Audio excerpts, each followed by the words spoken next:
Bismillahirrahmanirrahim. Assalamualaikum warahmatullahi wabarakatuh. Waalaikumsalam warahmatullahi wabarakatuh. Ya, baik.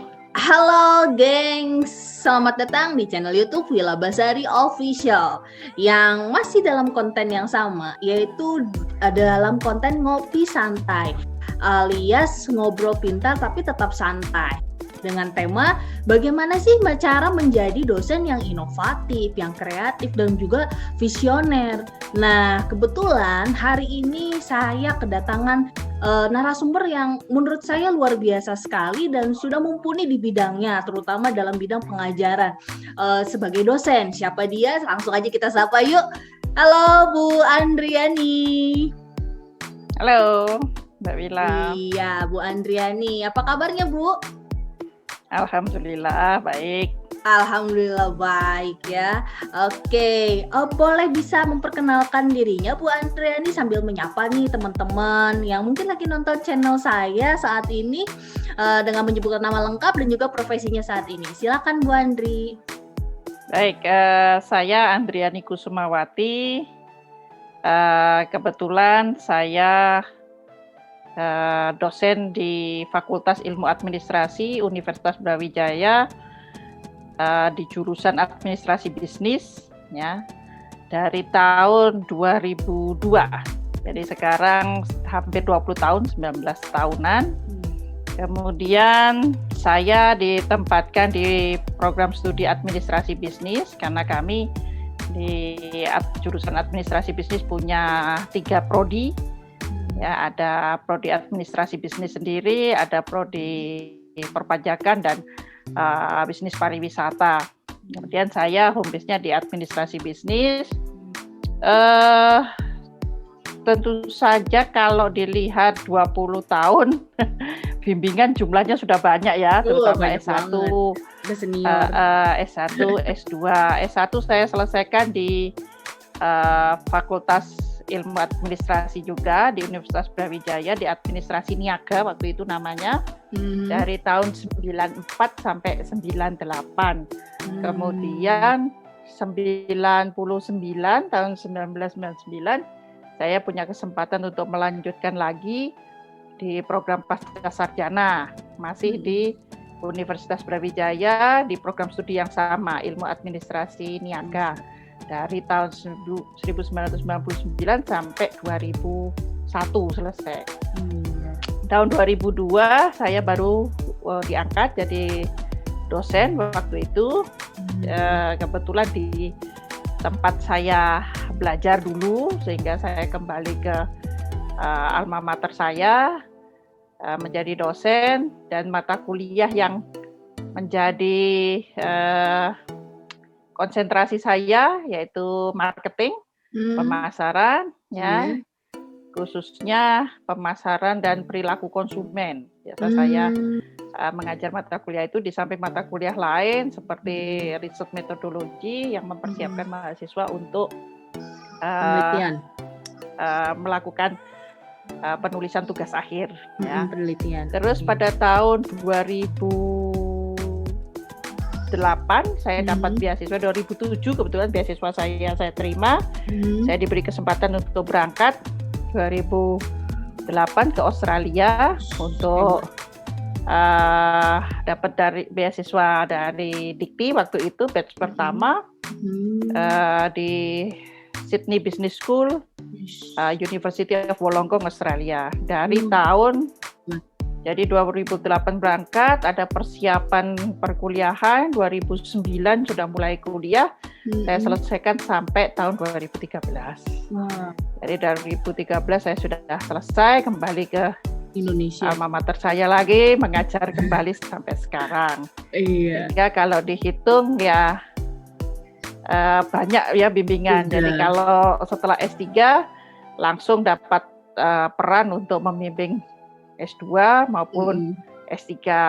So far bimbingan S3 yang sudah saya selesaikan hampir 15 orang, S2 sekitar 14 orang ya. Sudah selesai ya. Biasa. Kalau S1 sudah nggak bisa dihitung lagi banyaknya.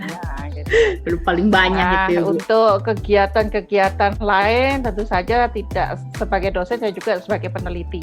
Oh iya ya. betul. Dan saya sangat passionate gitu ya untuk penelitian. Karena saya juga mengajar mata kuliah metode penelitian, kemudian saya juga melakukan penelitian untuk mendapatkan hibah-hibah dari baik dari Dikti, baik dari universitas saya maupun dari fakultas ya, dan juga membimbing mahasiswa untuk mengikuti program karya ilmiah ya, PKM program kreativitas mahasiswa ya. Beberapa diantaranya sudah sampai masuk final dan sempat didanai mahasiswa-mahasiswa tersebut. Mantap. Saya pikir itu ya untuk perkenalan ya. Iya Bu, perkenalannya ini, pengalamannya luar biasa. Sepak terjangnya di dalam dunia pendidikan ini Ibu saya bilang luar biasa deh, udah pengalaman banget lah ya. Bisa dibilang dosen seniornya ini mah suhunya gitu. Kalau senior sih ada lagi ya. Ya senior saya masih ada itu yang profesor-profesor itu. Oh iya. Tapi kalau saya mungkin di antaranya itu. Oh iya. Sehingga ya tidak mudah, sudah enggak. Senior juga masih ada yang lebih ya, kita di tengah-tengahnya. Iya benar Bu.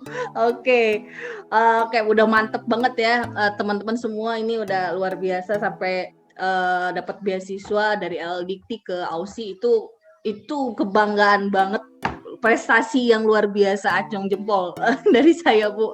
Saya juga pengen. Oke. Alhamdulillah ya, waktu itu Dikti memang jarang mengeluarkan beasiswa dan tahun pertama saya dapat beasiswa. Iya. Itu tahun pertama Dikti buka beasiswa dan kita pertama ya, kata pertama. Luar biasa, hoki. Banyak belum ada LPDP belum ada LPDP. Oke, nanti saya banyak belajar dari Ibu. Oke, ya lanjut ke pertanyaan ya Bu. Gimana sih Bu? Pertanyaan ya, bagaimana ya cara Bu Andriani ini menyampaikan materi di kelas kepada mahasiswa supaya tuh mahasiswa tuh nggak ngalamin kejenuhan atau ngantuk atau bete, tuh bagaimana Bu? Ya, sebetulnya kan kalau istilah kita, dosen itu harus punya 1001 cara ya bagaimana bisa membangkitkan minat mahasiswa untuk belajar gitu ya, karena belajar itu prinsipnya kan harus menyenangkan, tidak dalam kondisi terpaksa, sehingga terkadang kita juga perlu menyelami kebutuhan mahasiswa kita. Jadi mahasiswa kita itu sebetulnya kalau berhadapan dengan mahasiswa yang sudah dewasa, biasanya pembelajaran yang kita lakukan adalah pembelajaran yang menyesuaikan dengan karakteristik orang dewasa. Jadi kalau orang dewasa itu tidak mau disuruh-suruh biasanya, mereka maunya tahu sendiri gitu kan. Tapi harus kita kasih guideline. Jadi rambu-rambu apa yang harus mereka kerjakan itu kita berikan dulu. Sehingga di awal biasanya saya menyajikan kontrak perkuliahan dengan mahasiswa. Jadi kontrak perkuliahan itu adalah kesepakatan antara dosen dan mahasiswa. Ya, baik mengenai kedisiplinan, mengenai nanti tugas-tugas yang diberikan, bagaimana cara berkomunikasi dengan dosen. Tidak jarang bahwa satu mata kuliah itu bisa diampu oleh lebih dari satu dosen kan gitu ya. Sehingga nanti bagaimana mahasiswa memanage itu juga kita berikan di awal. Termasuk konsekuensi-konsekuensinya. Misalnya mereka mengerjakan tugas atau mereka tidak mengerjakan tugas, itu your choice gitu kan. Kita nggak bisa seperti anak SMA dulu bahwa kamu harus ngumpulkan, kita kejar-kejar, kamu harus menyerahkan, kamu harus masuk, nggak bisa.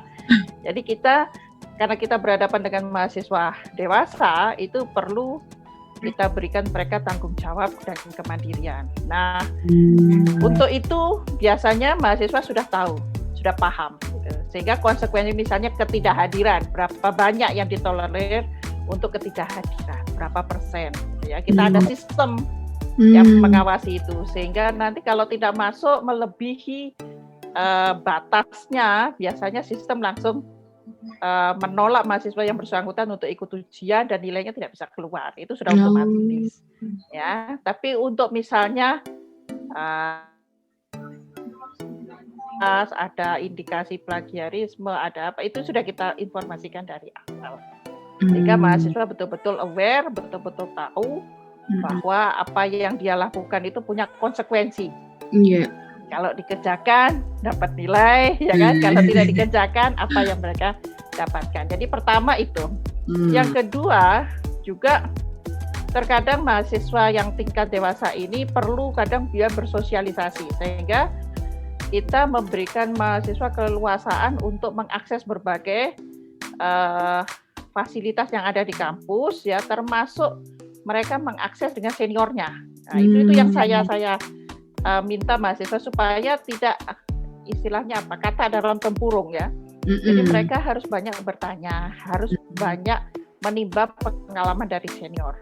Ya, karena ini terbukti dari pengalaman senior itu akan membuat mereka semakin belajar, semakin mandiri dan networking. Iya, betul.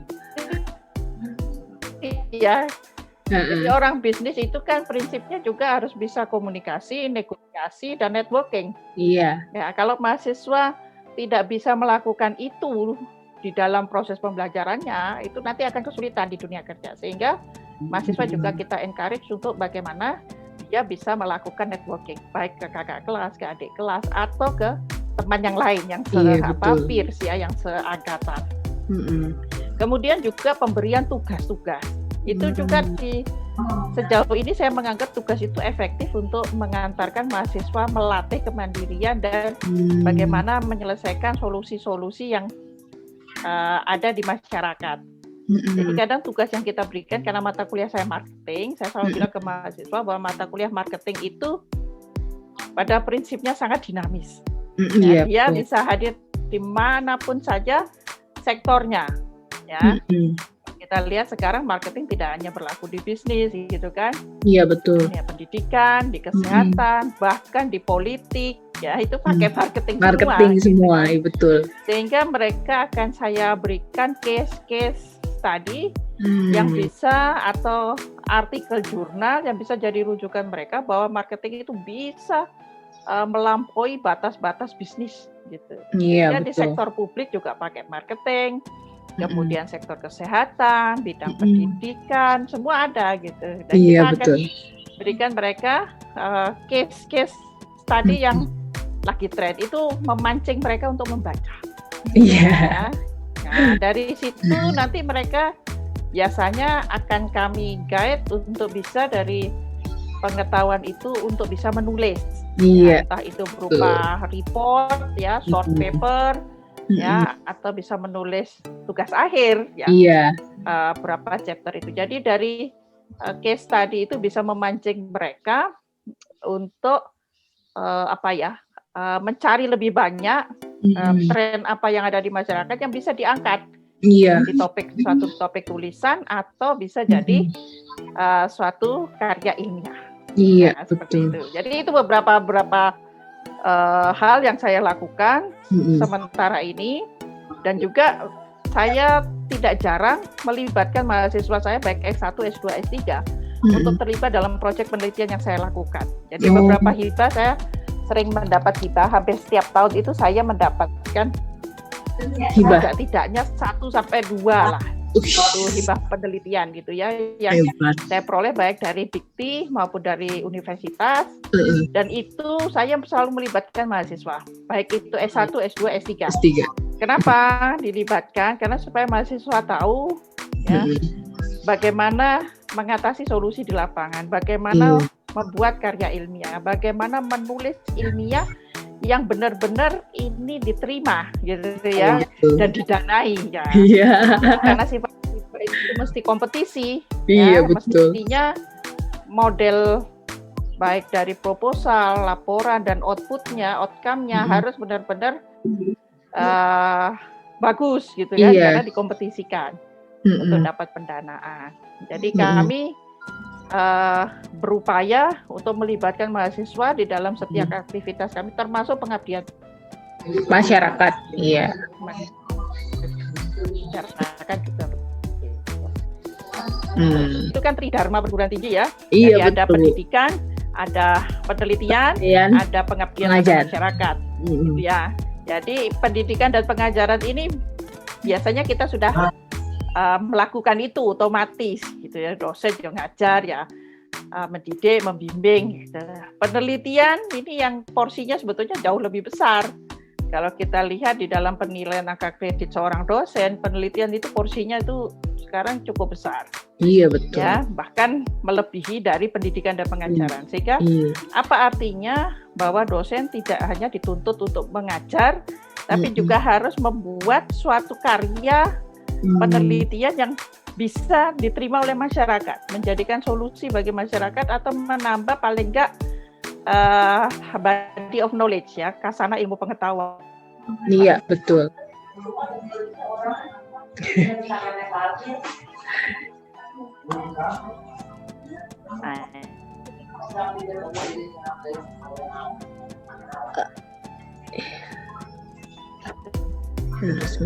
Di samping itu juga, jadi dosen berpegang ketiga itu. Di samping tugas-tugas lain, penunjang misalnya menjabat di suatu institusi, di suatu lembaga gitu ya, itu diperbolehkan saja. Tapi memang penunjang sifatnya hanya menunjang, jadi tidak dominan gitu.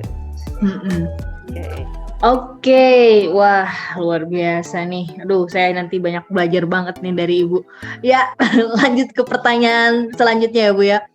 Nah, perkembangan teknologi ini kan semakin canggih ya Bu ya, berkembang dengan pesat. Ilmu pengetahuan juga berkembang semakin modern. Nah, bagaimana sih Bu cara mengembangkan materi suatu mata kuliah itu sendiri yang supaya relevan dengan perkembangan zaman sekarang? Silakan Bu. Baik, jadi kalau untuk melakukan kegiatan pengajaran yang inovatif, tentu saja nggak cuma pengajaran aja saya pikir ya. Jadi kita juga kalau melakukan riset pun ya harus melibatkan teknologi. Nah, khusus untuk materi mata kuliah itu sebetulnya dari dulu juga sudah kita set bahwa materi itu harus mengadopsi kebutuhan masyarakat. Makanya penyusunan kurikulum yang kita buat, yang kita berikan di mahasiswa itu sudah kita lakukan kajian sebetulnya. Kajian apa? Kajian pertama ya dengan pihak universitas, pihak intern Dikti. Karena di sana nanti kurikulum harus ada muatan-muatan. Baik itu muatan nasional ya, misalnya muatan universitas atau muatan fakultas. Contohnya apa? Misalnya mata kuliah kewirausahaan. Itu kalau bisa harus ada di setiap mata kuliah dan itu sekarang menjadi acuan kita. Jadi di Dikti sudah menjelaskan bahwa mata kuliah kewirausahaan itu kalau bisa menjadi muatan di semua program studi. Makanya semua program studi itu ada minta untuk mengajarkan itu. Kalau dulu Pancasila gitu ya, ada kewiraan gitu ya, kewiraan. Nah, sekarang kewirausahaan itu masuk di semua mata kuliah. Itu pertama dari pusat ya, dari internal. Kemudian kajian yang kita lakukan untuk menyusun kurikulum juga dilihat dari asosiasi. Jadi misalnya administrasi bisnis punya asosiasi, baik itu di Indonesia maupun di luar negeri, sehingga kurikulum kita tidak beda jauh dengan yang di luar negeri. Itulah, sehingga termasuk materi-materi yang diberikan, bahan ajarnya maupun proses pengajarannya kalau bisa dibuat sedekat-dekat mungkin dengan di luar negeri, sehingga kalau mahasiswa kita mau lanjut keluar itu tidak susah gitu. Nah itu. Kemudian selain asosiasi, kita juga mengembangkan kurikulum ini berdasarkan masukan dari penerima kerja, ya, pemberi kerja. Nah, jadi kan kadang instansi-instansi yang membuka pekerjaan untuk bidang-bidang yang dibutuhkan seperti administrasi bisnis kita itu, mereka punya spesifikasi, ya, spesifikasi minimum calon pelamar atau calon karyawan yang dibutuhkan, sehingga kita harus menyesuaikan kebutuhan mereka juga. Nah, kebutuhan pencari kerja ini pemberi pekerjaan ini perlu kita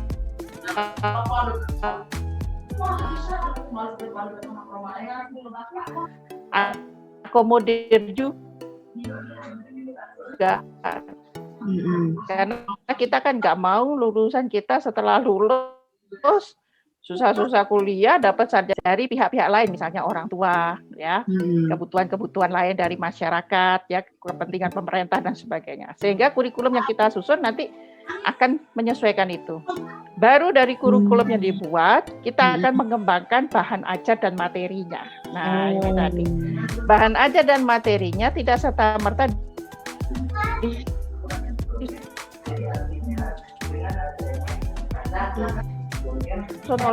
oleh dosen yang bersama dengan mata kuliah yang sejenis, atau yang serumpun.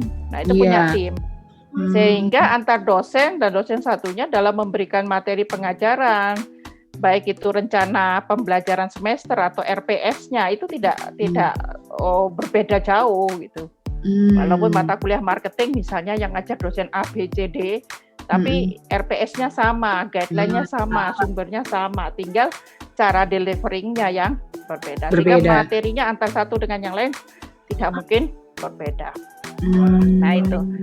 Nah, bagaimana nanti mengembangkan supaya inovatif? Nah, ini tergantung dosennya nanti, bagaimana dia improvisasi di lapangan. Ya, karena masing-masing dosen juga punya jam terbang sendiri gitu ya. Oleh karena itu kadang kita untuk dosen yang masih baru dan masih muda kita selalu kita dampingi. Nah, istilahnya pencangkokan atau magang dulu ke dosen yang senior. Saya pun pernah mengalami itu di awal saya mengajar. Sampai bisa berdiri sendiri untuk bisa memberikan pengajaran secara mandiri. Nah, ini juga kita tetap evaluasi. Ya, nanti di akhir perkuliahan mahasiswa diberi hak untuk mengevaluasi dosennya. Dari materi sampai cara pengajarannya sampai penilaiannya. Fair enggak misalnya. Ada kuesioner ya. Bahan laporan. Ya, bahan laporan evaluasi untuk pengembangan materi ajar. Sehingga materi ajar itu nanti juga setiap semesternya akan dievaluasi dan dikaji berdasarkan tadi. Evaluasi dosen oleh mahasiswa atau yang disebut EDOM, evaluasi penilaian oleh mahasiswa sekarang disebut POM gitu ya. Tapi mahasiswa juga harus memberikan penilaian. Ya, kemudian kita juga sering atau secara rutin berkomunikasi dengan asosiasi tadi, dengan pihak pemberi kerja untuk mendapatkan masukan dengan pihak pemerintah untuk mendapatkan masukan-masukan terkait apa perlu merubah kurikulum, menambah materi dan sebagainya. Sehingga materi yang kita kembangkan dengan teknologi ini nanti tentu saja teknologi sangat berperan gitu ya. Jadi materinya sudah siap, baru kita pikirkan teknologi deliveringnya. Nah, untuk teknologi itu biasanya tergantung masing-masing dosen improvisasinya. Kalau dosen yang sangat muda, biasanya mereka punya bagaimana caranya untuk bisa mainkan teknologi, terbantu dengan teknologi gitu. Betul. Mau pakai Zoom, mau pakai dan versus COVID ini kita dituntut untuk melek teknologi. Baik betul. Menggunakan Zoom, menggunakan Webex, menggunakan Google Classroom. Ya, di masing-masing universitas punya virtual learning manajemen sendiri, gitu kan, pakai aplikasi yang berbeda ya, kita harus siap gitu. Nah, di samping itu juga kita kalau bisa memungkinkan mahasiswa bisa mengakses materi perkuliahan itu secara online, sehingga nggak zamannya lagi dosen memberikan handout, fotokopian dan sebagainya itu sudah gitu ya, out of date gitu. Nah, sehingga kita kadang memberikan materi, and then PowerPoint-nya kita share baik lewat sosial media. Jadi dosen juga membutuhkan yang namanya sosial media itu tidak untuk update status saja gitu ya, tapi itu bisa dimanfaatkan untuk media pembelajaran. Ya, jadi kita juga punya blog gitu ya, kemudian memungkinkan dengan adanya virtual learning management itu nanti mahasiswa bisa bertanya, bisa berinteraksi dengan dosen kapanpun dimanapun. Nah, itu yang penting. Betul. Jadi tidak hanya di classroom ya pada waktu pembelajaran luring lewat luar jaringan waktu sebelum COVID itu memang dimungkinkan mahasiswa bertemu langsung untuk dosen menanyakan dan sebagainya by appointment ya dengan janji. kalau ada yang ingin diperjelas atau ada yang ingin ditanyakan. Tapi dengan kondisi sekarang, teknologi itu betul-betul masif dibutuhkan untuk pendidikan dan pengajaran, gitu ya, termasuk untuk mengakses materi. Dan saya sendiri pribadi merasa terbantu dengan teknologi ini. Kenapa? Karena di samping saya bisa memberikan mahasiswa saya lebih mudah men-share informasinya, gitu ya. Hari ini bisa saya share sekali untuk berapa kelas, gitu kan. Tapi kelasnya agak gemuk, Mbak. Di sini itu satu kelas itu saya bisa 40 lebih, ada hampir 50. S1 nih ya, S1. Sehingga kelas kami cukup gemuk. Sehingga kalau dosen harus satu demi satu itu susah kan. Karena dengan adanya teknologi ya, WA group, ya, Telegram, ya, sudah tinggal share aja. Instagram, ya, atau kita pakai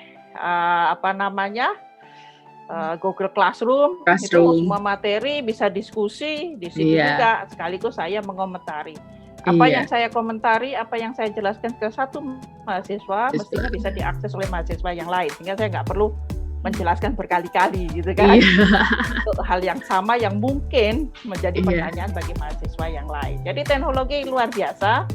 Tidak hanya dalam saya mengembangkan materi, gitu ya. Tapi juga bagaimana saya mendelivering materi. Yang penting kan itu. Delivery-nya. Nah, kalau materinya sebetulnya mereka bisa akses di mana aja, gitu ya. Mereka lewat YouTube aja bisa belajar. Tapi delivering itu adalah kekhasan kita. Bagaimana kita membuat mahasiswa yang tadinya nggak ngerti menjadi ngerti, yang ngerti menjadi tambah ngerti, gitu kan. Nah, itu lebih diperlukan paham. Tugas dosen.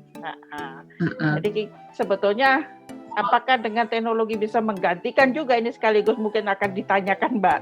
Sebelum ditanyakan saya jawab dulu bahwa teknologi sebetulnya nggak bisa menggantikan peran dosen, peran pendidik. Karena di situ kita, departemen kita ya, kementerian kita kan pendidikan. Kalau mengajar bisa lewat YouTube bisa. Ya, lihat modul, baca modul bisa. Tapi pendidikan itu merubah attitude. Ya, merubah attitude. Nah, merubah attitude itu nggak bisa lewat YouTube. Perlu seseorang untuk mengingatkan, misalnya, mendampingi, betul. Ya, untuk memfasilitasi, meluruskan. Nah, ini itu penting. Peranan dari seorang dosen. Sehingga kalau dengan deskriptif teknologi, apakah dosen nanti semua bisa tergantikan dengan YouTube, dengan fasilitas TikTok? Saya pikir itu belum bisa. TikTok pun belum bisa menjangkau itu, gitu. Karena yang kita lakukan adalah attitude. Attitude. Ya, saya pun kalau melihat mahasiswa ada yang pintar, tapi secara pinter pun nggak cukup. Attitude yang diperlukan, gitu ya, merubah perilakunya. Dia siap nggak di dunia kerja, seperti itu. Baik Bu, luar biasa banget. Jadi intinya untuk mengembangkan materi itu jadi harus bersumber dari kurikulumnya dulu ya Bu ya. Apa nih yang dibutuhkan oleh pemberi kerja itu seperti apa, yang kira-kiranya nanti dibutuhkan di dunia kerja itu seperti apa, kurikulumnya dulu dimatangkan, kemudian RPS-nya juga dirancang dengan baik, kemudian mentransferkannya itu tergantung dari karakter dari masing-masing si dosen itu sendiri ya, mendelivery materi itu, mengembangkan materi itu. Intinya kurikulumnya dan RPS itu sudah tersusun dengan matang, seperti itu ya Bu ya. Oke, luar biasa banget ini, saya banyak belajar. Jadi gini Mbak, tadi saya orang marketing, orang bisnis selalu melihat ada resource based view sama market based view. Jadi kalau market kita juga melihat pasar, artinya apa? Kita nggak mau seperti tadi saya bilang, lulusan kita IP-nya tinggi tapi nggak terserap kerja. Oleh karena itu kita harus lihat pasar seleranya apa nih. Nah, kita bisa customize. Betul. Tapi kalau kita customize, kita nggak bisa sendiri. Ada universitas lain yang juga punya prodi yang sama, gitu ya. Makanya ada asosiasi. Betul. Asosiasi universitas dengan program studi yang sama. Nah, itu penting. Mereka keluarnya apa? Nah, kita akan join di sana, kita akan kemas. Betul. Ya, bagaimana materi yang dibutuhkan untuk stakeholder itu sehingga kita bisa akan menyusun kurikulum, menyusun materi berdasarkan itu. Iya, dan betul. menyiapkan lulusan kita nanti sesuai dengan kebutuhan tadi, Betul. ya, khususnya market based view, Market. kebutuhan pasar. Iya, betul. Iya, Bu, luar biasa. Oke, terakhir ya, Bu ya, pertanyaan terakhir nih. Harapannya, Bu, untuk kedepannya nih, terutama Ibu Andriani ini sebagai dosen untuk dunia pendidikannya apa ya, Bu? Oke, jadi secara spesifik saya sebetulnya expertnya juga di pendidikan, ya, di pemasaran pendidikan tinggi. Ya, saya higher education marketing disertasi saya, manajemen pendidikan tinggi khususnya. Jadi kalau kita lihat pendidikan tinggi yang kedepannya itu seperti apa sih, nah, gitu ya. Jadi kalau harapan saya sebetulnya konsep seperti yang sekarang, konsep Merdeka Belajar, Kampus Merdeka, MBKM itu cukup bagus memang. Ya, tapi kita perlu persiapan. Ya, yang dipersiapkan siapa? Gak cuma dosennya, gak cuma kampusnya, mahasiswanya juga. Gitu. Karena so far kalau kita lihat mahasiswa kita itu beda ya. Ya, karakteristik mahasiswa Indonesia itu beda. Dan saya mengalami juga ketika saya sekolah di luar. Ya, kesiapan kita itu kurang, kemandirian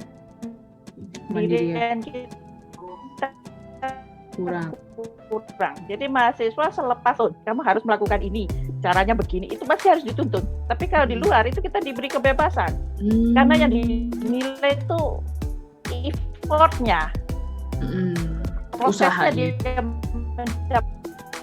mencapai hasil.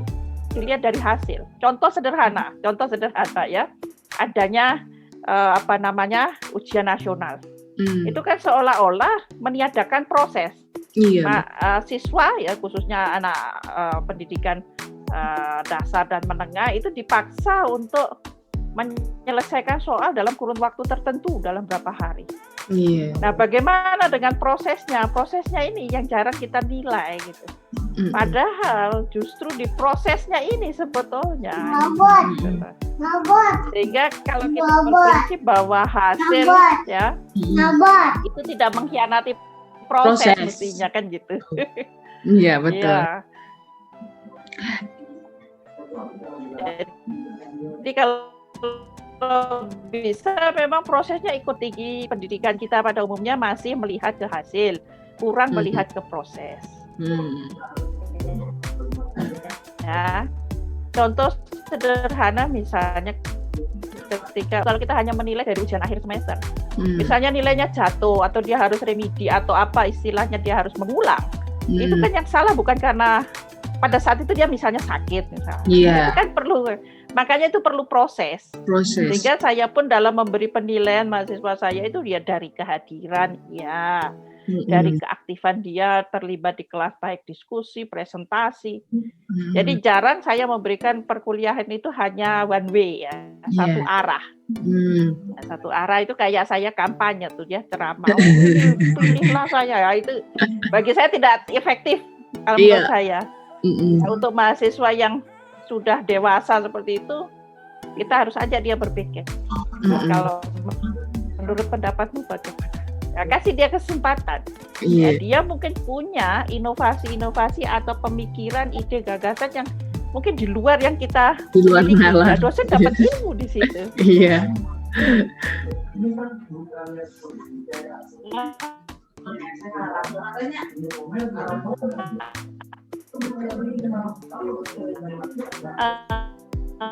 Jadi saya merasa dengan mahasiswa saya belajar. Saya tambah punya kampus di Jakarta, itu peserta didiknya, mahasiswanya itu ada direktur Pertamina, direktur BPJS Ketenagakerjaan, direktur perkereta apian, ya, ada anggota dewan, ya, ada kepala dinas, ya, ada pemilik pimpinan bank, pimpinan cabang bank dan sebagainya. Itu bukan di kami. Gitu ya. Ketika diskusi mereka lebih paham ke dunia praktis gitu kan. Kita teoritis. Nah, disitulah saya memberi mereka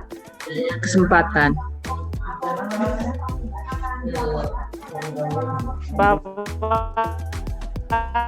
sebetulnya teorinya begini, cara praktisnya saya mungkin kalah dari mereka karena mereka yang saya bimbing dan saya ajar mahasiswa yang saya waktu itu ajak diskusi itu, mahasiswa saya itu rata-rata mereka sudah lebih dari 20 tahun bekerja, sedangkan saya kan masih kurang dari 20 gitu kan. Udah profesional. Dan mereka punya pengalaman yang luar biasa Iya. gitu ya.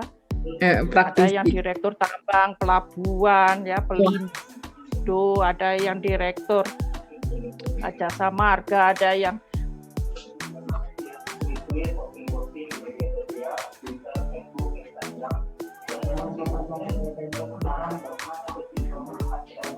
Pika bentar nih Kak.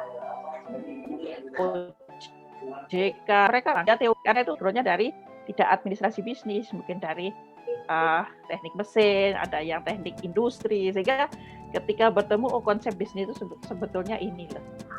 Tapi implementasinya bisa jadi berbeda. Iya. Sehingga dengan pengajaran yang ke depan itu kita kalau bisa lebih melibatkan mahasiswa di dalam proses pembelajarannya. Ya, dan proses itu juga ikut dinilai, jangan cuma hasil akhirnya.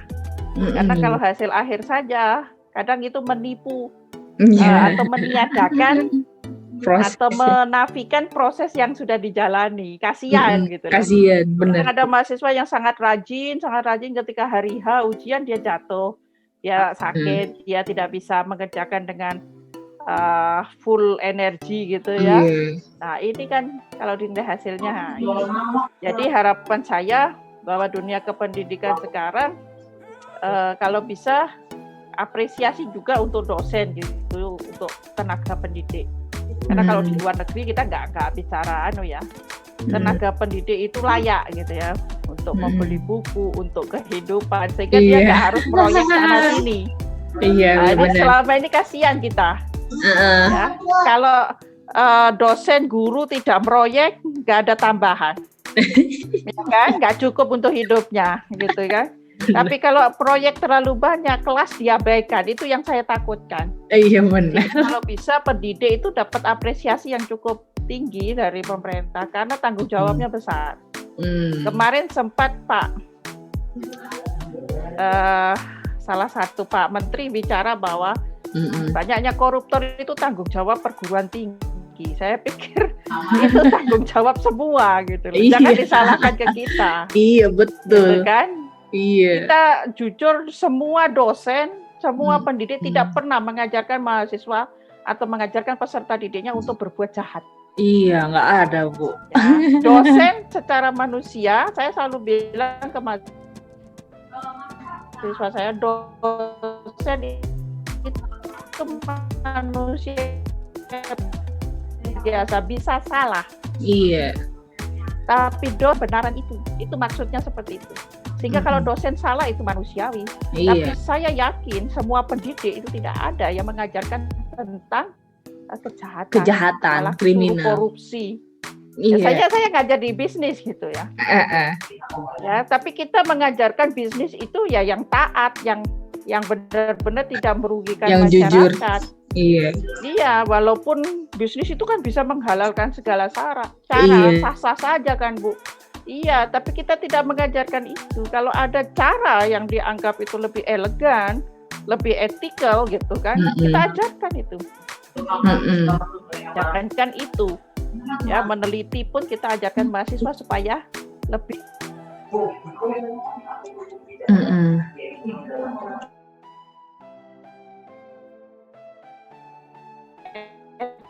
Etika, ya artinya enggak ngambil haknya orang, nggak keliru.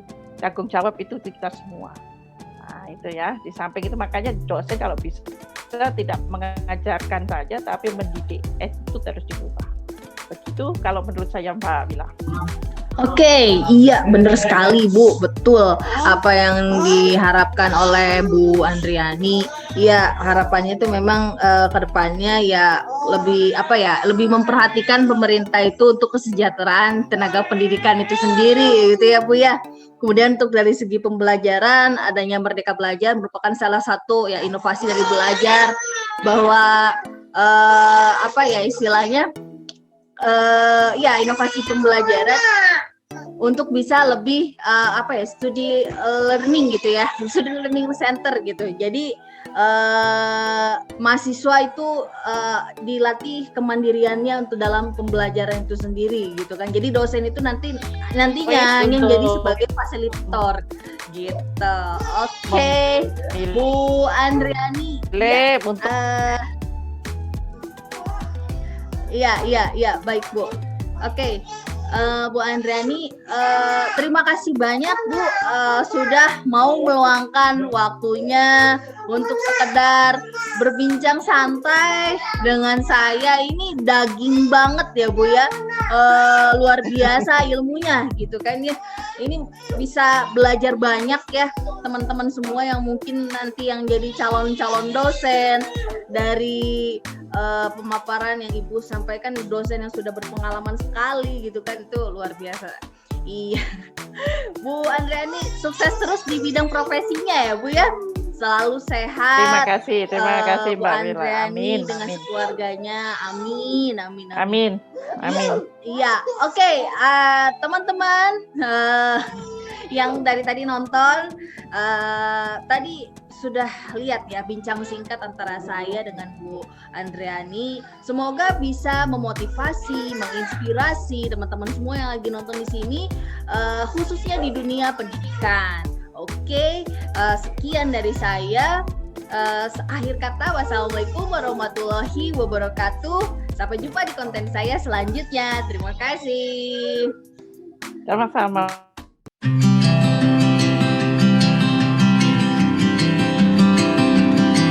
Oke, iya. Assalamualaikum warahmatullahi wabarakatuh. Waalaikumsalam warahmatullahi wabarakatuh. Baik, halo gengs, ketemu lagi di channel YouTube Wila Basari Official.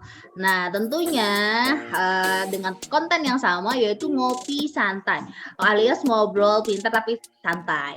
Nah, dengan tema yang sama juga, yaitu bagaimana sih caranya menjadi dosen yang inovatif, yang kreatif, dan juga yang visioner. Tentunya kali ini saya sudah ada bersama narasumber yang sudah mumpuni di bidangnya. Siapa dia? Kita langsung saja yuk sapa. Halo Pak Alkausar. Halo Mbak Mila. Iya, baik Pak Alkausar. Ya, apa kabarnya Pak? Alhamdulillah baik. Alhamdulillah baik ya Pak ya. Oke. Mbak Mila gimana, baik? Alhamdulillah Pak, baik Pak. Iya, baik Pak Alkausar. Bisa memperkenalkan diri dulu Pak, sambil menyapa nih teman-teman yang mungkin lagi nonton channel saya dengan menyebutkan nama lengkap dan juga profesi saat ini. Silahkan. Oke, terima kasih. Nama saya Alkausar Rahman. Saya sebagai dosen di Sri Mandala juga. Saya sudah menjadi dosen cukup sebentar, baru ya, dari 2019 sampai sekarang. Masih butuh banyak pengalaman lagi untuk menjadi yang lebih baik. Baik Pak Alkausar. Ya. Kalau boleh tahu dosen di bidang prodi apa ya Pak? Saya di prodi informatika, Mbak Wila. Oke, di prodi informatika mengampu mata kuliah apa saja Pak? Saya mengampu berapa mata kuliah ya, sebentar. Saya mengampu 11 mata kuliah, diantaranya yang pertama algoritma dan struktur data, yang kedua basis data, yang ketiga basis data lanjut, kemudian ada artificial intelligence, pemrograman grafis, praktikum web, pengembangan layanan berbasis teknologi web, pemrograman internet lanjut, terus juga ada visual basic yang praktikumnya. Begitu ada analisis dan perancangan perangkat lunak yang dulunya disebut RPL atau rencana perangkat lunak. Yang terakhir ada analisis dan desain sistem informasi. Gitu, jelas. Oke, jadi Oke, lebih ke informatika perancangannya ya Pak ya. Iya, langsung ke pertanyaan ya Pak ya. Pak Al-Kausar, bagaimana sih cara menyampaikan suatu materi di dalam kelas agar mahasiswa tuh tidak mengalami kejenuhan gitu Pak? Baik. Jadi untuk supaya mahasiswa tidak merasakan jenuh pada saat proses belajar mengajar,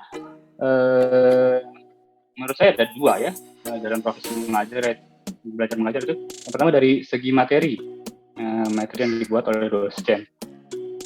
Untuk mahasiswanya, materi harus dibuat menarik seperti slide PowerPoint ya, atau PDF dan lainnya. Jadi kalau PowerPoint itu selain dari tampilan presentasi seperti pemilihan background, warna atau font, animasi, jadi background harus pas, warnanya harus tidak terlalu kontras dan mudah dibaca maksudnya. Terus materi harus singkat dengan poin-poin sesuai dengan mata kuliah. Karena ada beberapa mahasiswa yang pada awal mulai dan dia melihat slide itu, dia melihat jumlah halaman. Itu waktu saya kuliah zaman dulu pernah ada teman saya di sebelah, dia bilang gini, waduh, slide-nya ada 54, kapan selesainya nih? Begitu. Jadi udah negatif dulu lah di mahasiswanya gitu. Udah males duluan. Betul, karena terlalu banyak. Jadi PowerPoint itu seharusnya poinnya saja, bukan PowerPoint gitu ya. Terus itu dari segi materi yang disampaikan, terus ada cara penyampaiannya. Gitu. Dari poin-poin yang ada dalam di materi itu harus jelas. Biasanya kalau saya menjelaskan dengan analogi atau contoh dalam kehidupan nyata. Kehidupan nyata saya seperti apa begitu kan, misalkan mengajarkan algoritma begitu kan.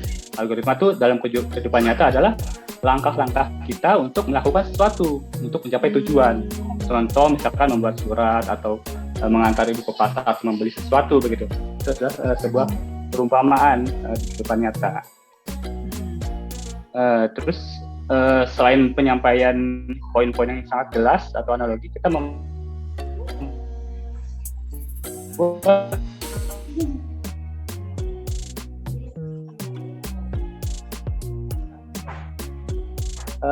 kelas menjadi interaktif. Jadi kita memberikan pertanyaan atau memberikan kesempatan mahasiswa bercerita tentang pengetahuannya atau pengalaman dalam materi yang disampaikan. Jadi kita menganggarkan bahwa mahasiswa tersebut tidak dari nol banget dia mengetahui mata kuliah ini, misalkan mata kuliah pemrograman web misalkan contoh itu ya, atau praktikumnya. Saya yakin kebanyakan di SMA mereka sudah mendapatkan mata kuliah pelajaran tersebut. Jadi kita pengen tahu nih sejauh apa sih mereka tahu mengenal mata kuliah pemrograman web, begitu, saling berbagi di situ. Jadi kita bisa menilai mahasiswa bahwa ternyata dia pernah belajar ini begitu. Terus penyampaian kemudian menjadi dosen yang humoris, jangan menjadi dosen yang kaku. Itu penting juga dalam penyampaian materi. Jadi waktu SD lah ya, waktu saya SD itu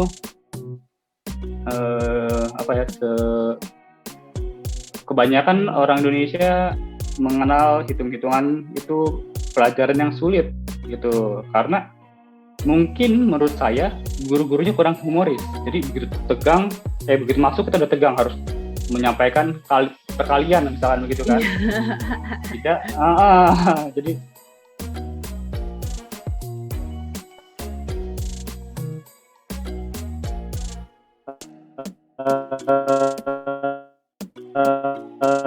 ya bulan dan mudah diserap dan mudah gitu. Jadi dari penyampaian 3 poin itu menurut saya, Labila. Oke, baik. Jadi pada intinya untuk menyampaikan materi secara lebih interaktif gitu ya Pak ya, lebih pada ke poinnya kalau bikin PowerPoint-nya. Jadi biar mahasiswa itu tidak mengalami kejenuhan dan juga materinya juga cepat nangkep gitu ya Pak ya. Kalau misalnya pembawaan si dosennya itu lebih cair gitu ya, nggak terlalu tegang gitu kan ya, atau terlalu galak atau killer gitu Iya, kan ya. betul. Oke. Ya, baik Pak. Pertanyaan selanjutnya Pak. Teknologi ini kan ya perkembangannya itu semakin maju ya Pak, semakin modern. Nah, ilmu Ya. pengetahuan pun juga semakin berkembang dengan pesat. Nah, bagaimana sih cara mengembangkan materi suatu mata kuliah tersebut menurut Pak Al-Kausar? Silakan Pak. Oke, berarti dari segi kedepannya ya, atau gimana nih? Karena mengembangkan Dari inovatif berarti ya? Ya, Baik. mengembangkan materinya. Ya, jadi dari awal saya menjadi dosen jauh sebelum pandemi, saya selalu membuat grup WhatsApp untuk membagikan materi pada mahasiswa sebelum perkuliahan dimulai, gitu. Jadi hal ini saya lakukan untuk memudahkan mahasiswa yang mengalami kesulitan membaca di depan. Nah, mungkin karena terhalang temannya di depan kan biasanya halang gitu ya. Atau dia lupa membawa kacamata atau sebagainya, begitu. Jadi saya biasanya mengetes mahasiswa, misalkan kalau ada slide di depan, saya suruh awal-awal nih ya, kan ada yang mahasiswa hobinya duduk di depan gitu, dan juga ada mahasiswa duduknya hobinya di belakang gitu. Apakah orang belakang dapat melihat materi yang ada di depan? Saya biasanya suruh meminta tolong mahasiswa membacakan satu halaman atau satu paragraf agar saya tahu bahwa mereka dapat membaca materi saya, begitu. Kemudian grup WhatsApp tersebut, pembagian materi di dalam grup WhatsApp tersebut berfungsi bagi mahasiswa yang tidak dapat hadir di kelas juga. Jadi yang tidak hadir dia entah dia sakit atau izin atau lainnya, dia dapat mendapatkan materi. Dan apabila materi itu dibutuhkan kembali, dapat mudah dibaca. Jadi grup mata kuliah ini juga berguna sebagai tempat diskusi. Jadi kebetulan kan kalau WhatsApp ini aplikasi ya, jadi begitu buka nggak perlu browsing lagi, kita mudah mengaksesnya, diskusi dan berbagi. Tidak sedikit mahasiswa yang mempertanyakan hal yang serupa. Misalkan, saya mau nanya inilah gitu, tapi dia belum sempat menanyakan, tiba-tiba temannya sudah menanyakan gitu. Jadi dengan diskusi dalam grup ini, pertanyaan yang belum tersampaikan ternyata sudah pernah ditanyakan di dalam grup tersebut. Jadi ternyata ini tuh pertanyaan pertama ini gitu. Mungkin ada yang malu atau takut atau gimana ya, merasa tidak enak, begitu sih. Perkembangan teknologi WhatsApp pada jejaring sosial. Oke, jadi pada intinya kita memanfaatkan perkembangan teknologi yang ada saat ini gitu ya Pak ya, untuk jadi media diskusi. Seperti itu ya Pak. Ya, baik. Pertanyaan terakhir nih Pak nih. Harapannya nih Pak Al-Kausar sebagai dosen, apa sih yang diinginkan Pak Al-Kausar untuk dunia pendidikan Pak? Oke. Jadi kan teknologi semakin berkembang gitu, terus kita dipaksa untuk selama pandemi ini kita dipaksa buat lebih ke teknologi lebih canggih ya, dengan adanya namanya daring. Jadi selama pandemi ini kita belajar mengajar bukan secara daring, banyak keterbatasan interaksi antara dosen dan mahasiswa, terutama saat melakukan praktikum secara daring. Jadi saya berharap ke depannya aplikasi seperti Zoom atau Google Meet atau segala macam ya, video conference, dia jadi seluruh audiens aplikasi video conference dapat sharing screen kepada hostnya. Jadi tidak hanya memunculkan mukanya saja ya, tapi dia setiap audiens dapat sharing screen kepada hostnya dalam proses memantau. Jadi saya memantau bahwa ternyata ini mahasiswa sedang mengerjakan apa yang saya minta begitu. Jadi untuk memantau yang pertama, sharing screen untuk saya memantau. Yang kedua, ketika saya memilih salah satu screen audience atau mahasiswa, maka layar tersebut akan full screen. Jadi ini berfungsi untuk melihat pekerjaan mahasiswa dalam praktikum ya. Jadi misalkan dia sedang mengetikkan kode atau source code, saya melihat bahwa ternyata pekerjaan ini benar, dan saat source code ini berjalan begitu. Dan ketiga, fungsi yang ketiga dalam aplikasi, host dapat meremote atau mengontrol kegiatan mahasiswa. Hal ini fungsi untuk membantu atau mengkonfigurasi atau mengkoreksi pekerjaan mahasiswa begitu. Jadi misalkan dalam menginstal sesuatu mungkin ada kesulitan begitu ya, atau dia sudah mengerjakan kok sesuai dengan yang saya arahkan, tetapi kok masih error aja Pak, kenapa nih Pak gitu. Jadi saya dapat mengkoreksi dan dapat mengedit langsung di komputer saya gitu. Jadi seperti apa ya, apa sih yang dapat ini apa? Mengontrol, saya lupa aplikasinya begitu. Jadi saya dapat mengontrol aplikasi komputer remote desktop namanya aplikasinya, begitu sih. Oke. Buat kedepannya. Baik. Berarti harapannya lebih ke perkembangan dari aplikasi media yang saat ini sedang berlangsung ya Pak, untuk mata kuliah online gitu ya, kuliah online. Seperti itu ya harapannya. Jadi lebih diperbaiki lagi, lebih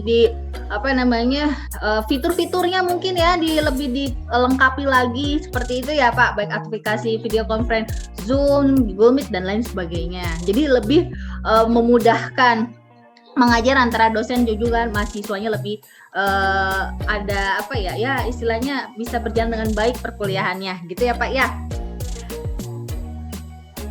Oke, Pak Al-Kausar, ya baik. Halo Pak Al-Kausar, terima kasih banyak Pak sudah mau meluangkan waktunya. Ya. Iya, sudah mau meluangkan waktunya sekedar berbincang diskusi santai dengan saya. Semoga Pak Al-Kausar selalu sehat dan sukses terus di dunia di dunia profesinya, di bidang profesinya. Oke. Ya, baik teman-teman semua yang sedang menonton acara ini, itu tadi bincang santai antara saya dengan narasumber dosen di Mandala, yaitu Pak Al-Kausar, di mana mudah-mudahan apa yang kita diskusikan, apa yang kita obrolkan saat ini bisa menginspirasi, memotivasi juga khususnya di dunia pendidikan untuk teman-teman semua yang mungkin lagi nonton acara ini. Oke, terima kasih. Akhir kata dari saya, wassalamualaikum warahmatullahi wabarakatuh. Sampai jumpa di pertemuan selanjutnya.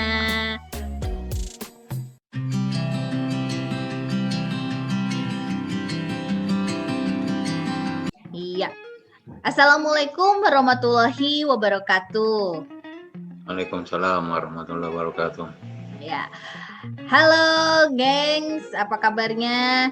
Nah, kembali lagi di channel YouTube Willa Basari Official, yang mana kontennya masih tetap yang sama, yaitu dalam konten ngopi santai alias ngobrol pintar tapi tetap santai, dengan tema yaitu bagaimana sih menjadi dosen yang inovatif, kreatif, dan juga visioner. Nah, kebetulan hari ini saya sudah ada nih salah satu narasumber yang sudah mumpuni di bidangnya. Langsung aja kita sapa yuk. Halo Pak Pahlawan. Ya. Iya Pak, apa kabarnya Pak Pahlawan? Alhamdulillah baik. Alhamdulillah baik ya Pak ya. Masih tetap semangat mengajar ya Pak. Oke, Ya, Pak Pahlawan boleh memperkenalkan diri terlebih dahulu sambil menyapa teman-teman nih yang lagi nonton channel saya dengan menyebutkan nama lengkap dan juga profesinya saat ini. Silakan, Pak.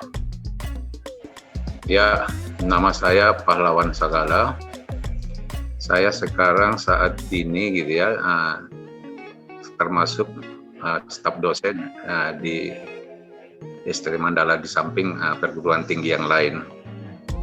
Ya, mulai masuk di STT Mandala kalau nggak salah itu tahun 1998-an ya, kalau nggak salah ya. Hampir lama juga gitu ya. Cuman saya waktu itu terus terang bukan hanya saya kan bekerja di instansi yang sebagai institusi tetap saya gitu ya. Nah, waktu itu sambil ngajar di kelas karyawannya STT Mandala sampai berlanjut pensiun dan sekarang masih terus. Berarti udah lama juga ya, ada hampir 23 tahunan ya Pak ya. Luar biasa. Ya, udah dosen senior nih. Waduh. Oke, kalau boleh tahu Pak, ngajar di prodi apa ya Pak? Sama mengampu mata kuliah apa saja? Nah, sebenarnya background saya sebenarnya di elektro ya, rangkaian untuk perancangan IC elektro lah istilahnya ya. Cuman di Mandala mungkin macam-macam, akhirnya terakhir saya di prodi di teknik informatika ya di sana atau sebagai itunya jurusannya, mata kuliahnya pengolahan citra, kemudian apalagi rangkaian terintegrasi, kemudian teori antrian. Nah ini ganti-ganti itu terakhir yang itu. Oh iya Pak, betul Pak. Oke, lanjut ke pertanyaan ya Pak ya. Nah, bagaimana nih Pak menyampaikan materi di dalam kelas supaya mahasiswa tuh nggak merasakan kejenuhan tuh gimana Pak? Ya, kalau dilihat di situasi sekarang sebenarnya kita nggak leluasa untuk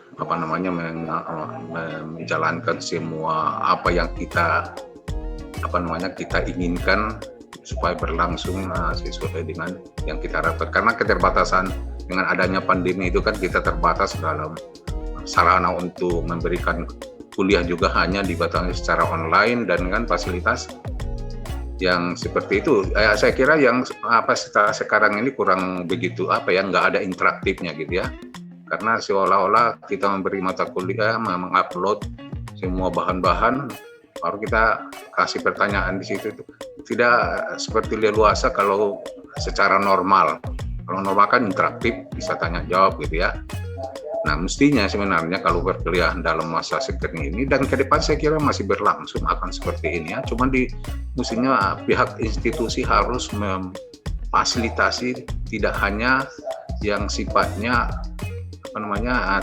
non interaktif menjadi interaktif, bisa menggunakan seperti Zoom dan lain-lain gitu ya. Cuman kalau saya tambahin juga dengan fasilitas Zoom, tapi dengan saya sendiri gitu ya, di luar program yang sudah diberikan ke saya untuk menambah-nambah supaya bisa mengetahui sebenarnya seperti apa kualitas dari mahasiswa itu. Kadang-kadang saya beri tugas yang nanti dipresentasikan melalui Zoom gitu ya.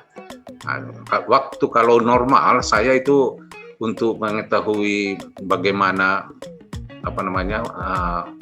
pemahaman mahasiswa terhadap mata kuliah yang diberikan itu, awal-awal saya berikan dulu kuis yang berkaitan dengan untuk mereka memahami apa yang berkaitan dengan mata kuliah itu, dan kira-kira seperti apa nanti implementasinya dan seterusnya. Nanti akan kelihatan bagaimana mahasiswa itu akan terpola, ada yang memang serius memahami dan seterusnya, ada yang sepertinya hanya sekedar untuk memenuhi kuliah aja gitu ya. Nah itu nanti akan saya kelompokkan, saya buat, nanti akan saya gabungkan antara yang memang serius dengan apa. Nah nanti itu terus-terusan akan merupakan kelompok tugas yang akan di dalam setelah 2 kali pertemuan nanti diberikan lagi tugas dan seterusnya akan semua minimal mereka bisa nanti mempunyai level yang sama. Nah, antara yang berminat dengan yang hanya sekedar ikut gitu ya. Nah itu cara saya begitu. Tapi itu memang harus karena kita terlalu kaku masalah yang diberi kurikulum dan cara proses belajar mengajar yang kita terima ini sebenarnya dan waktunya udah ditetapkan. Jadi kalau kita membuat inovasi dan seterusnya minimal harus menambah di luar jam-jam yang diberikan ya, itu yang jadi permasalahan gitu ya. Waktu masih normal sih bisa saya lakukan seperti itu. Oke, baik. Pada intinya untuk mencairkan suasana dengan adanya diskusi interaktif gitu ya Pak ya. Apabila di offline, mungkin terkendala di online ya bagaimana lagi gitu ya Pak ya. Kita ke kondisi sekarang saat ini masih pandemi, jadi ada keterbatasan gitu ya Pak ya. Oke, baik. Dengan cara fasilitas yang seperti Zoom ini kan sebenarnya bagus. Cuma kan itu sih nggak memfasilitasinya gitu kan? Iya betul Pak, betul. Ya baik Pak. Kita lanjut ke pertanyaan yang selanjutnya Pak ya. Nah teknologi kan ini kan semakin lama semakin berkembang ya Pak, semakin canggih. Ilmu pengetahuan pun juga semakin modern ya Pak, berkembang dengan pesat. Nah bagaimana sih cara mengembangkan materi mata kuliah tersebut? Menurut Pak Pahlawan bagaimana Pak? Sebenarnya ya itu juga mencari sebenarnya ilmu itu bukan hanya di dalam proses belajar mengajar perkuliahan. Semua sekarang ini banyak dengan adanya seperti di internet, di YouTube dan lain-lain dan seterusnya, itu sebenarnya banyak hal-hal yang yang sangat membantu untuk proses belajar mengajar gitu ya. Saya dapat mungkin sebanyak mungkin saya memang kadang-kadang mereka mahasiswa itu tidak tahu sebenarnya di mana mencari ilmu yang sesuai dengan itu. Saya kadang-kadang saya download video-video yang ada di YouTube yang kira-kira sesuai dengan untuk menambah pemahaman mereka terhadap seperti saya kan mata kuliah saya seperti rangkaian terintegrasi gitu ya, untuk merancang IC, proses fabrikasi IC itu susah dibayangkan kalau hanya dengan teori. Makanya saya tambah dengan video-video bagaimana proses itu berlangsung umumnya di negara-negara maju dan bagaimana itu sedikit banyak mereka memahami apa sih sebenarnya apa yang dipelajari di sana dan seterusnya. Nah itu juga saya berikan mendownload itu dan saya tayangkan. Cuman sekarang jadi terbatas karena waktunya juga dan seterusnya gitu ya. Tapi kalau normal itu akan saya berikan secara saya tuntun melalui pemahaman melalui video-video. Terus di samping pembelajaran yang telah ditetapkan proses belajar mereka seperti teori dan bahan-bahan tertulis yang dokumen-dokumen seperti itu. Oke, baik. Saya kira itu yang saya memanfaatkan sebagai. Ya, baik Pak. Jadi pada intinya kita perlu mengupgrade ilmu ya Pak ya, mengupgrade ilmu dengan memanfaatkan teknologi yang ada saat ini gitu ya, supaya kita nggak tertinggal gitu ya Pak ya, supaya tetap ilmu itu relevan dengan kondisi saat ini. Kalau bisa dibilang jangan kudet lah gitu kalau kata bahasa gaulnya mah gitu ya Pak ya. Oke, pertanyaan terakhir Pak, harapannya nih Pak, Pak Pahlawan sebagai dosen, apa sih yang Pak Pahlawan inginkan khususnya dalam dunia pendidikan itu apa Pak? Maksudnya dalam yang diinginkan dari apanya ini maksudnya? Iya, harapan untuk kedepannya Pak Pahlawan nih sebagai dosen, apa yang diinginkan Pak Pahlawan khususnya di dunia pendidikan yang diharapkan? Ya sebenarnya ya pendidikan ini sebagai sarana untuk membuat membangun insan-insan termasuk sumber daya manusia itu supaya lebih maju dan bisa berkiprah tidak hanya juga di dunia internasional gitu ya. Nah, tentu saja pendidikan itu tidak hanya sekedar pemahaman terhadap ilmu, pengetahuan terhadap ilmu, juga karakter gitu ya. Nah, itu sebenarnya yang masih kurang di pembelajaran kita, karakter, membangun karakter yang lebih sebagaimana tuntutan dari untuk bisa menjadikan ilmuwan yang beriman, bertakwa, dan di samping pemahaman terhadap ilmu-ilmu yang dikuasainya gitu. Nah, itu sebenarnya, karena kalau hanya sekedar ilmu itu sudah banyak contoh di negara-negara maju dan seterusnya, akhirnya menjadi membuat insan-insan yang yang hanya sebagai pelengkap ekonomi aja gitu. Iya. Ya, oke, Pak Pahlawan. Jadi pada intinya harapannya dunia pendidikan itu tidak hanya mengedepankan kemampuan hard skill-nya saja ya, Pak ya, tapi harus diimbangi dengan kemampuan dari soft skill-nya itu sendiri. Seperti itu ya, Pak ya. Ya, jadi jadi ada keseimbangan lah. Jadi nggak kemampuan hard skill, tapi soft skill juga penting di dunia kerja gitu kan ya. Hard skill tanpa soft skill juga percuma juga ya Pak ya. Kalau nggak ada akhlaknya gitu kan, nggak ada karakternya juga percuma. Seperti itu ya Pak ya. Oke, Pak Pahlawan. Terima kasih Pak atas waktu luangnya ya Pak, sudah mau berbincang santai di acara channel saya ini. Aduh Pak, ya semoga sukses terus ya Pak Pahlawan di bidang profesinya. Semoga selalu sehat Pak Pahlawan beserta keluarga, dan juga yang menonton acara channel YouTube ini semoga selalu diberikan kesehatan ya. Dan juga harus tetap jaga imun ya, karena kita masih pandemi ini, masih ada virus corona ini masih ada, jadi harus tetap jaga stamina. Oke, ya teman-teman, tadi itu diskusi singkat antara saya dengan dosen yang sudah mumpuni di bidangnya itu Pak Pahlawan. Semoga bisa menginspirasi, memotivasi teman-teman semua yang lagi nonton acara ini, khususnya di dunia pendidikan. Oke, akhir kata dari saya, wassalamualaikum warahmatullahi wabarakatuh. Sampai jumpa di konten saya selanjutnya. Terima kasih.